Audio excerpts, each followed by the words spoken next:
Hello বন্ধুরা, শিকাস কিচেনে আপনাদের জানাই সবাইকে স্বাগত।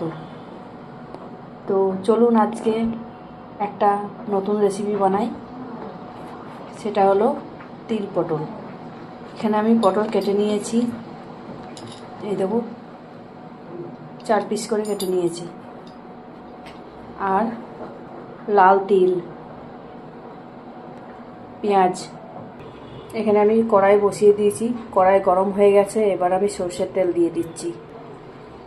আগে আমি পটলটাকে ভেজে নেব।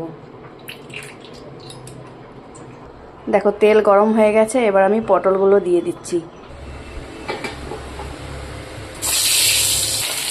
এখানে আমি এখন আপাতত 1 চামচ নুন দিয়ে দিলাম আর 1/2 চামচ হলুদ। আমি এবার পটলটাকে ঢাকা দিয়ে ভাজবো। পটলটা ততক্ষণ ভাজা হোক, আমি এবার তিলটা ধুয়ে নিচ্ছি। ভালো করে ধুয়ে নিচ্ছি, তিলের মধ্যে অল্প বালি থাকে। তিলটাকে আমি ছাঁকনায় করে ভালো করে ধুয়ে নিয়েছি, যাতে অল্প অল্প যে বালিটা থাকে সেটা পড়ে যাবে। তিলটাকে আমি মিক্সিতে বেটে নিচ্ছি, আপনারা চাইলে শিলেও বেটে নিতে পারেন।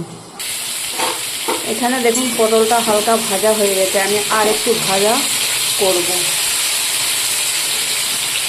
তিলের মধ্যে আমি এখানে 4টে লঙ্কা দিয়ে দিলাম আর অল্প নুন দিয়ে আমি তিলটাকে পেস্ট করে নেব। দেখো পটলটা ভাজা হয়ে গেছে, এবার আমি একটা প্লেটে তুলে নিচ্ছি।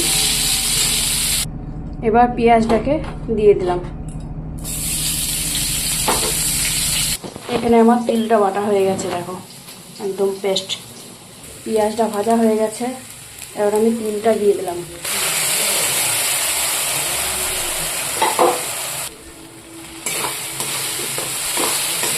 এটা আমি তিলটাকে খুব বেশি ভাজবো না, হালকা করে ভেজে নেব।